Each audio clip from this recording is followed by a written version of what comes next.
Aujourd'hui, avec le sermon intitulé « L'Église, où l'Esprit et l'Épouse disent « Viens », prenons le temps d'étudier ensemble la parole de Dieu.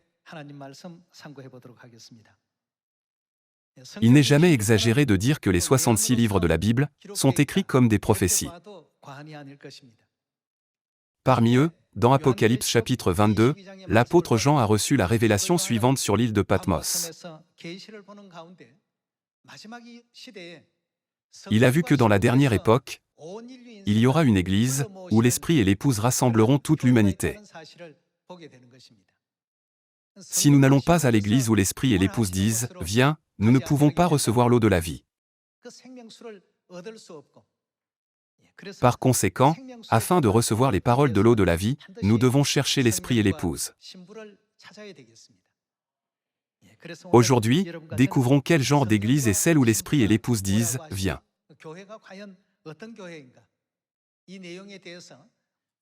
Voyons Apocalypse chapitre 22, verset 17. Jetons un œil au chapitre 22, verset 17. Et l'Esprit et l'Épouse disent « Viens ». Et que celui qui entend dise « Viens ». Et que celui qui a soif vienne, que celui qui veut prenne de l'eau de la vie, gratuitement. Cela ne veut-il pas dire que ceux qui ne vont pas à l'Esprit et à l'Épouse ne peuvent pas recevoir l'eau de la vie de Dieu? Ce n'est que lorsque nous allons à l'Esprit et à l'Épouse que nous pouvons recevoir l'eau de la vie. Ceux qui n'ont pas rencontré l'Esprit et l'Épouse. Et ceux qui n'ont pas la foi en l'Esprit et en l'Épouse ne peuvent jamais recevoir l'eau de la vie de Dieu.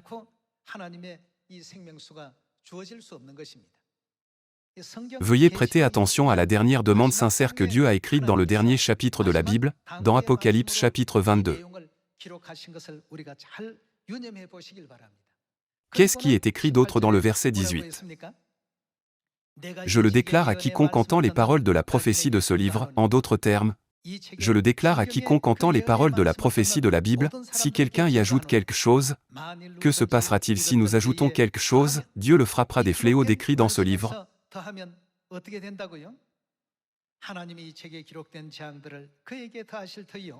Et si quelqu'un retranche quelque chose des paroles du livre de cette prophétie, c'est-à-dire si nous retranchons quelque chose des paroles de vie de Dieu, Dieu retranchera sa part de l'arbre de la vie et de la ville sainte, décrit dans ce livre.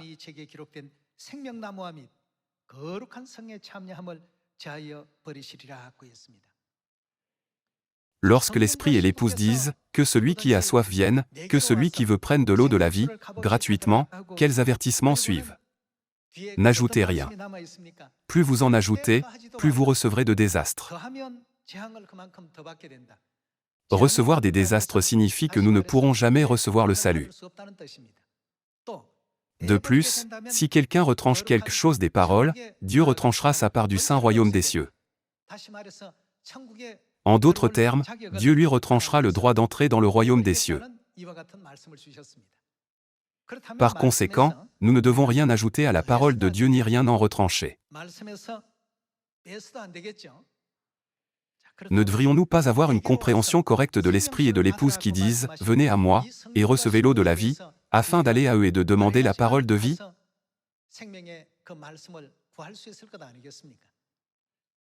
Tout le monde reconnaît que l'Esprit est Dieu le Père qui a l'image masculine. Cependant, concernant l'épouse, certains disent « l'épouse désignait les saints » et d'autres peuvent dire « l'épouse ne représente-t-elle pas une église ?» Les gens disent « l'épouse ne symbolise-t-elle pas, ou ne représente-t-elle pas simplement quelque chose ?» Alors, nous devons demander qui l'Esprit représente. L'Esprit désigne le vrai Dieu, et qui est-ce que l'épouse désigne? Ici, dans ce verset, l'épouse désigne l'épouse de Dieu, le Saint-Esprit. Pour le dire simplement, nous appelons Dieu le Saint-Esprit, Père, n'est-ce pas? Alors, qui devrait naturellement être l'épouse de Dieu le Père? Cependant, puisqu'il l'exclut et l'ignore, des incohérences et des contradictions continuent de se montrer. C'est pourquoi les églises d'aujourd'hui ne peuvent s'empêcher de commettre la folie de ne pas avoir une foi complète en Dieu le Père et en Dieu la Mère. Sans que le Christ ne vienne une seconde fois sur cette terre, non seulement il leur est impossible d'ouvrir les 66 livres de la Bible, mais en plus, il n'y a personne pour les interpréter comme il est clairement indiqué dans Apocalypse chapitre 5, n'est-ce pas? Par conséquent, aujourd'hui, nous devons connaître l'Esprit qui dit « Venez et allez à lui ». Nous devons également connaître l'épouse qui dit « Venez et allez à elle ». De nos jours, de nombreuses églises comme le sable sur le bord de la mer ne comprennent pas Dieu la mer et créent par conséquent de nombreuses interprétations insensées. Cependant, la Bible ne nous enseigne-t-elle pas que nous avons non seulement Dieu le Père, mais aussi un autre être divin? Elle nous éclaire sur l'existence de Dieu la Mère. Lorsque nous viendrons à elle, nous recevrons l'eau de la vie qui permet à l'humanité de vivre. En fin de compte, cela nous conduira à la vie éternelle. N'est-ce pas vrai? À ce sujet, Dieu nous a donné un enseignement très clair. Regardons Genèse chapitre 1 verset 26. Genèse chapitre 1 verset 26. Puis Dieu dit, « Faisons l'homme à notre image, selon notre ressemblance. »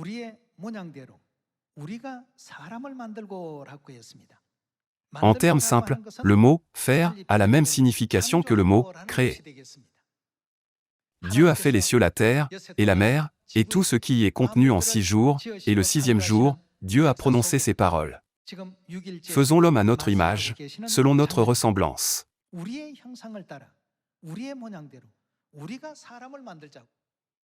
N'est-il pas écrit dans la Bible « Faisons l'homme » ? S'il était vrai qu'un seul Dieu a tout créé, ne serait-il pas plus exact de dire « Je ferai l'homme » ?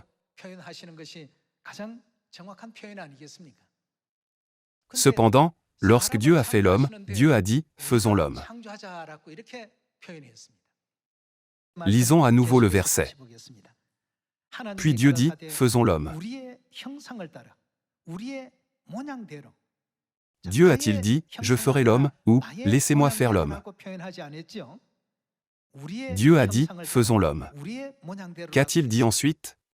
« Faisons l'homme à notre image, selon notre ressemblance. »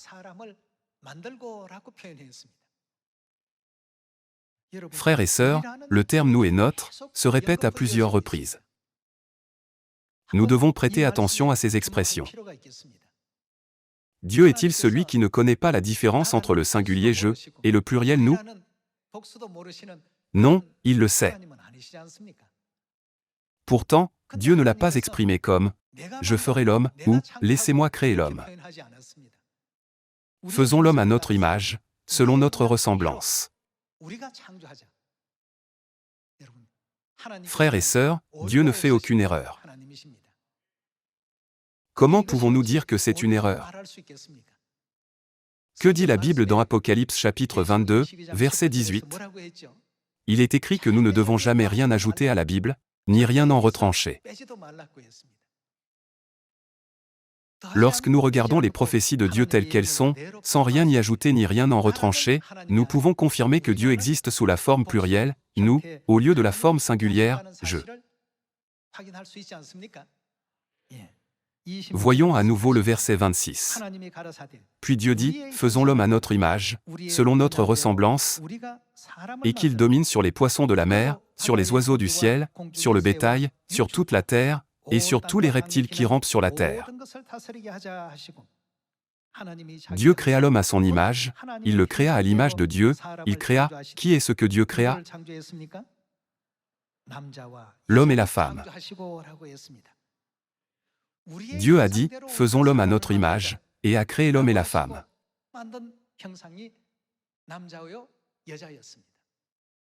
Alors, l'homme et la femme ont été créés à l'image de Dieu, ils sont une copie. L'image masculine n'a-t-elle pas été créée en copiant Dieu qui est à l'image masculine? L'image féminine n'a-t-elle pas également été créée en copiant Dieu qui est à l'image féminine? Toute l'humanité appelle Dieu qui est à l'image masculine, Dieu le Père. C'est parce que l'humanité reçoit la vie par Dieu le Créateur. Nous n'appelons pas simplement Dieu, Père, sans aucune raison.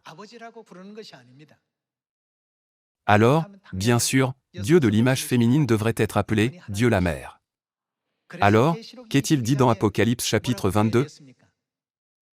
L'Esprit et l'épouse disent « Viens ». Qu'est-ce que cela signifie ? N'allez nulle part ailleurs, et ne tombez en aucune manière dans la séduction. Vous devez venir à l'endroit où sont l'Esprit et l'épouse.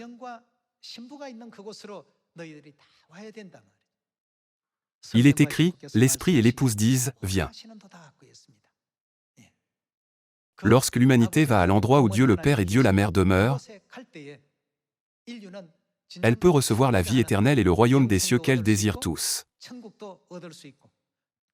Puisque le vrai pardon des péchés y est également accordé, Dieu le Père et Dieu la Mère appellent l'humanité à l'endroit où il demeure.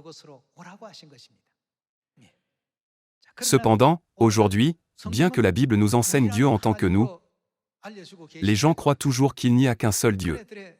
Et cela conduit à la déformation et à la mauvaise interprétation de la Bible. De plus, lorsque nous prêchons à ce sujet, ils le considèrent comme hérétique. Pourquoi l'étude de la Bible est-elle considérée comme hérétique ? Puisqu'il nous est ordonné de ne rien ajouter ni retrancher, nous devons tout apprendre. Il est malheureux que leur compréhension soit imparfaite et remplie de contradictions. Par conséquent, lorsqu'on leur pose des questions bibliques, ils finissent par les éviter en disant « Ceux qui en savent beaucoup sur la Bible sont des hérétiques ». Le premier livre de la Bible n'est-il pas la Genèse ? Alors, quel est le dernier livre ? C'est l'Apocalypse. Dieu a fait un lien parfait entre le premier livre et le dernier livre. Dans Genèse chapitre 1, Dieu le Père et Dieu la Mère se désignent comme nous, et dans Apocalypse chapitre 22, ils apparaissent comme l'Esprit et l'épouse, appelant l'humanité à venir à eux. Vous devez venir à l'Église qui croit en Dieu le Père et en Dieu la Mère. C'est pourquoi Dieu a consigné toutes ces paroles dans la Bible et a dit « N'ajoutez jamais rien à ces paroles. Vous ne devez pas omettre ce qui est écrit ici. » De cette manière, Dieu nous réveille constamment, et nous conduit au chemin de la vie éternelle et au chemin du royaume des cieux par les paroles de l'eau de la vie, n'est-ce pas ? Lorsqu'on demande aux gens « Pourquoi appelez-vous Dieu Père ?», ils ne connaissent pas clairement la raison, mais ils répondent simplement « Nous l'appelons Père parce que la Bible l'appelle Père ». Lorsque vous venez à l'église, vous pouvez dire « Frère, venez ici un instant, s'il vous plaît. Sœur, quelqu'un vous appelle. Ne vous appelez-vous pas frères et sœurs ? » Les termes frères et sœurs ne sont pas simplement des titres donnés. Ils ont une raison dans la Bible. Il y a les termes père, mère, frère et sœur. Alors, où pouvons-nous utiliser ces termes ? Ne sont-ils pas utilisés pour décrire les relations familiales ? Nous nous appelons frères et sœurs parce que nous sommes frères et sœurs. Nous ne devons jamais oublier ce point. Nous sommes tous membres de la famille céleste avec un père et une mère.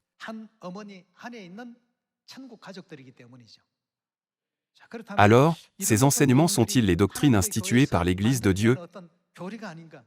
Frères et sœurs, ne devrions-nous pas confirmer cela par la Bible ? Jetons un œil à Hébreux chapitre 8, verset 5. Chapitre 8, verset 5. Il célèbre un culte, image et ombre des choses célestes.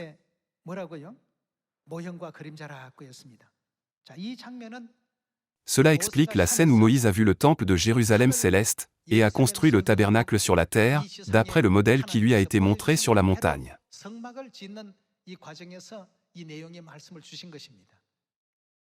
Alors, le sanctuaire terrestre est-il seulement l'image et l'ombre des choses célestes ? Non, ce n'est pas le cas. Le système familial terrestre est également une image et une ombre du système familial céleste. Dieu l'a créé de cette manière parce que c'était sa sainte volonté. Il veut que nous réalisions les choses invisibles, qui sont dans le ciel par le système familial sur cette terre. Toutes les familles terrestres n'ont-elles pas un père ? Devenir père n'est pas automatique simplement en raison de l'âge. Le titre « Père » n'est-il pas quelque chose que seuls les enfants peuvent utiliser? Même si quelqu'un a 50 ou 60 ans, il ne peut pas devenir père ou mère sans enfant. N'est-ce pas vrai? Les titres père et mère sont utilisés par leurs enfants. Par conséquent, une famille se compose d'un père, de fils et de filles. Qui d'autre? Qui donne la vie aux enfants?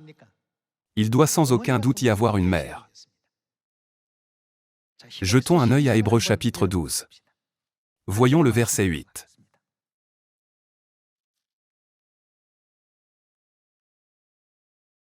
Mais si vous êtes exempts du châtiment auquel tous ont part, vous êtes donc des enfants illégitimes, et non des fils. D'ailleurs, puisque nos pères selon la chair nous ont châtiés, et que nous les avons respectés, ne devons-nous pas à bien plus forte raison nous soumettre? À quel genre de père? Au Père des esprits, pour avoir la vie.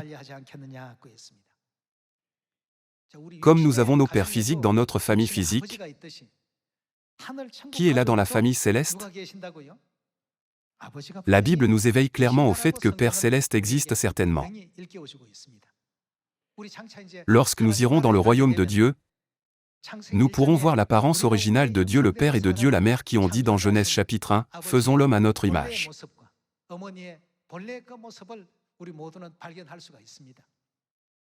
Comme il y a un Père physique, il y a aussi un Père spirituel. Père n'est pas un terme que nous utilisons sur le lieu de travail. C'est un terme qui est utilisé à la maison. Le système familial sur la terre est une image et une ombre du système familial dans le ciel. Confirmons qu'il y a des frères et sœurs dans le ciel tout comme il y a des frères et sœurs physiques au sein des familles sur cette terre. Voyons 2 Corinthiens chapitre 6. Voyons chapitre 6, verset 17. C'est pourquoi, sortez du milieu d'eux, et séparez-vous, dit le Seigneur, ne touchez pas à ce qui est impur, et je vous accueillerai. Qui sera-t-il? Je serai pour vous un père. Qui serons-nous? Et vous serez pour moi des fils et des filles. Dans la Bible en anglais également, Dieu a clairement dit, vous serez pour moi des fils et des filles, en d'autres termes, des enfants. Qui a prononcé ces paroles? Dit le Seigneur Tout-Puissant. La Bible écrit que Dieu a prononcé ces paroles. La Bible nous enseigne que Dieu est notre Père, et que nous sommes ses fils et ses filles.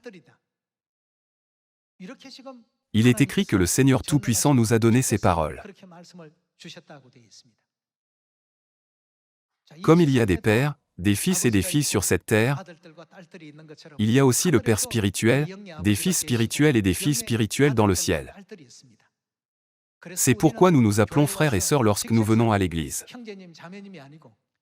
C'est parce que nous sommes tous enfants de Dieu, pas seulement par formalité. Ce sont les enseignements mêmes que le Seigneur Tout-Puissant nous a donnés. Alors, si la famille physique se compose d'un père, de fils et de filles, qui d'autre doit être là? Il doit y avoir une mère. Puisqu'ils sont image et ombre des choses célestes, qui doit également être dans le ciel? Si une mère n'existe pas dans le ciel en tant que réalité, une mère ne peut jamais être créée dans cet environnement terrestre qui est une image et une ombre. Regardons Galates chapitre 4, verset 26. Dans Galates chapitre 4, verset 26, il est écrit « Mais la Jérusalem d'en haut, ici, d'en haut, indique le ciel. Jérusalem qui est dans le ciel, est libre, c'est, qui est-ce? Notre mère. » Frères et sœurs, cela ne se limite pas à la traduction coréenne.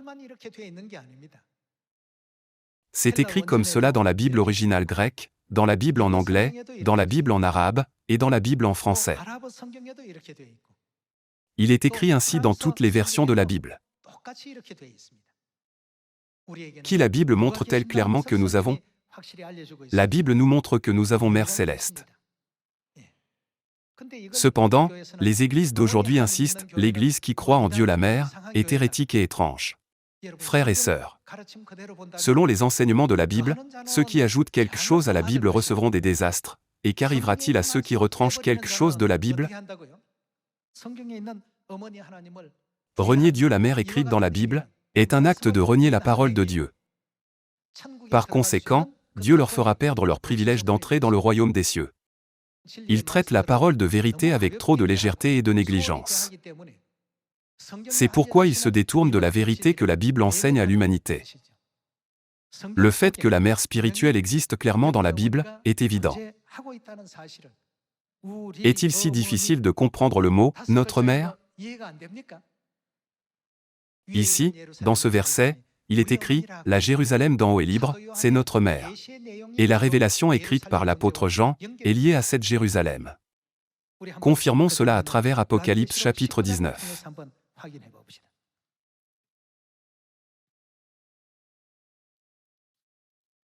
Apocalypse chapitre 19, verset 7. Réjouissons-nous, soyons dans l'allégresse, et donnons-lui gloire, car les noces de l'agneau sont venues, qui s'est préparé? Son épouse s'est préparée, et il lui a été donné de se revêtir d'un fin lin, éclatant, pur, car le fin lin, ce sont les œuvres justes des saints. Ici, l'apôtre Jean a vu dans une vision les noces de l'agneau. Mais qui a l'agneau? Il a une épouse. Qui est cette épouse de l'agneau? L'apôtre Jean était très curieux à son sujet. Les églises d'aujourd'hui enseignent que l'épouse de l'agneau dans l'Apocalypse, ce sont les saints. Cependant, qui a été témoin de cette révélation? Cette révélation a été révélée à Jean, le disciple bien-aimé de Jésus. Et Jean aussi est un saint. Si les saints sont l'épouse, Jean aurait dû dire « Oh, je suis l'épouse ». Pourtant, il espérait vivement voir l'épouse de l'agneau en demandant sincèrement de lui montrer qui était l'épouse. Passons au chapitre 21. À travers cela, nous pouvons confirmer que les saints ne sont pas l'épouse de l'agneau. Dans Apocalypse chapitre 21, verset 9, il est écrit « Puis un des 7 anges qui tenait les 7 coupes remplies des 7 derniers fléaux vint, et il m'adressa la parole, en disant, « Viens, je te montrerai l'épouse, la femme de l'agneau. » L'ange a dit à Jean, « Je te montrerai l'épouse de l'agneau. » Jean était un saint choisi par Dieu, mais l'ange lui a montré l'épouse, un autre saint en dehors de Jean selon l'insistance des églises d'aujourd'hui. Cela montre à quel point elle déforme les enseignements de la Bible en disant que l'épouse, ce sont les saints. Ici, dans ce verset, Dieu est sur le point de montrer l'épouse de l'agneau à Jean, l'un des saints. Lisons à nouveau le verset 9.